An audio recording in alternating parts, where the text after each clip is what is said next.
Dan sudah jelas Islam diturunkan di muka bumi ini untuk siapa? Untuk manusia dan kalangan jin. Agar apa? Untuk memperbaiki akhlak. Tidak batal kalau tidak sengaja. Nah, kita nggak boleh sebagai seorang ustadz, kalau kita paham etika dalam berfatwa, lalu kita fatwakan, nukil fatwa itu secara umum bahwa nggak apa-apa setelah wudhu bersentuhan, nggak apa-apa. Nggak boleh. Itu namanya kita menyampaikan qaul dhaif untuk umum. Etika dalam berfatwa, nah ini materi agak tinggi sedikit ya, nggak apa-apa, sekali-sekali. Bu paham pura ini? Insya Allah. Yang ngasih paham Allah ya. Etika dalam berfatwa, kita nggak boleh lalu menukil fatwa seorang ulama yang itu dianggap lemah sebab apa? Berselisih dengan pendapat mayoritas. Bolehnya kalau keterangan dalam kitab Nafahat, ini kitab usul fikih, pelajaran kami kelas 2 Sanawi di Lirboyo, boleh fatwa bimaknal irsyad, fatwa dengan makna memberikan petunjuk. Kalau ceramah lalu mengatakan nggak apa-apa laki perempuan bersentuhan, nggak boleh. Tapi kalau fatwa bimaknal irsyad seperti ini, kita ngaji, makanya terkadang kalau kita ngaji menemukan qaul-qaul yang aneh-aneh, nah itu rizki itu. Boleh diamalkan. Kenapa? Kita menerimanya tidak lewat fatwa secara umum, tapi kita memang ngaji sampai pada pembahasan itu, dan ada ternyata qaul yang mengatakan semisal jamak qashar tidak disyaratkan harus perjalanannya jauh, semisal. Nah, itu namanya fatwa bimaknal irsyad.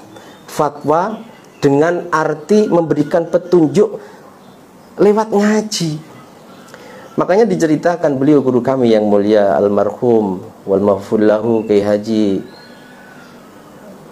Aziz Mansur Pacul Kuang. Ini abangnya Kiai Haji Anwar Mansur. Itu kalau mimpin haji, kalau mimpin umroh selalu bawa kitab. Nanti saat mau tawaf beliau bacakan kitab Babul Wudu, sampai kepada keterangan bahwa menurut imam ini masih dalam mazhab Syafi'i, bahwa ketika terjadi persentuhan kulit laki perempuan bukan mahram, selama tidak sengaja dan tidak syahwat, maka tidak batal. Ini namanya fatwa bimaknal irsyad. Tapi kalau fatwa secara umum terus yang difatwakan itu qaul-qaul yang dhaif, itu nggak boleh. Makanya zakat saya paling berbeda. Kalau ada qaul yang kuat, mengapa yang disampaikan ke jamaah ini qaul yang lemah tentang zakat pakai uang? Syafi'i tak boleh. Kalau kita mau mengikuti yang membolehkan pakai uang, harus mengikuti mazhab Hanafi. Ikuti aturannya. Yang diuangkan apa dalam mazhab Hanafi? Meskipun kita tahu bahwa ada ulama, tapi itu qaul yang lemah, memperbolehkan mencampur adukkan dua mazhab dalam satu qadhiyah yang disebut dengan talfik. Kita tahu, tapi ini untuk umat, konsumsi untuk orang awam, yang dipakai harus yang kuat. Ini juga agak tinggi sedikit, gak apa-apa. Ya, intinya apa? Tak boleh kita itu dalam berfatwa sembarangan. Kalau kita mempelajari qaulul ulama, ada qaul sahih, ada qaul asah, ada muqabilul asah, ada qaul mu'tamad, ada qaul rajih. Nah, ini kan nggak paham. Jamaah nerima jadi saja. Makanya orang yang sombong mengatakan nggak perlu bermadzhab, harus kembali pada Quran dan hadis. Ini orang dikasih jalan mudah tapi milih yang rumit. Tinggal ikut ulama, ibarat senek, tahu senek nggak? Tahu senek nggak itu? Apa ya, tempat nasi yang dari anyaman bambu itu apa? Bakul. Ibarat kita diberi dua pilihan. Satu, kita sudah menerima bakul itu jadi teranyam, rapi, bentuknya bagus. Dua, kita disuruh buat sendiri. Kita harus ke dapuran pring, ke dapuran bambu. Dapuran tahu nggak? Tempat bambu. Lalu kita harus memilih mana bambu yang pas untuk bakul. Kita tebang sendiri, kita belah-belah sendiri, anyam-anyam sendiri, dan belum tentu hasilnya itu menjadi bakul yang bagus. Itu kurang lebih gambaran orang yang sombong. Kembali Quran dan hadis, kembali Quran dan hadis.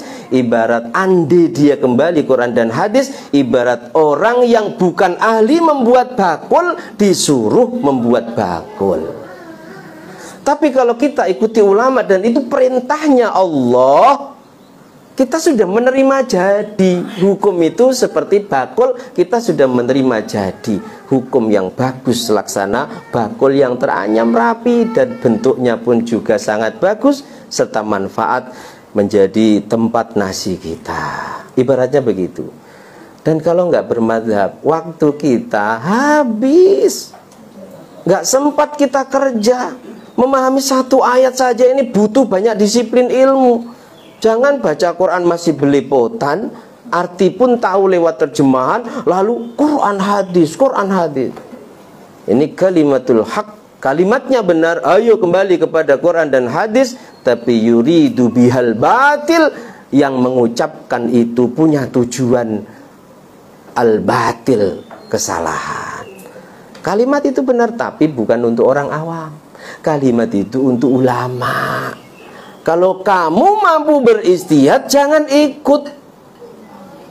Paham? Kalau kamu sudah mujtahid, gak boleh mengikuti pendapat ulama lain. Harus pendapatmu. Nah kita, jangankan mujtahid, ulama saja tidak layak disematkan pada diri kita. Dah, kembali. Jadi hadis tadi memberikan petunjuk boleh berfatwa. Tapi itu tadi ya, fatwa nggak boleh sembarangan. Harus kalau kita menukil pendapat ulama dalam satu madhab, ya pendapat yang kuat. Tapi kalau untuk diamalkan sendiri boleh. Tapi untuk difatwakan nggak boleh.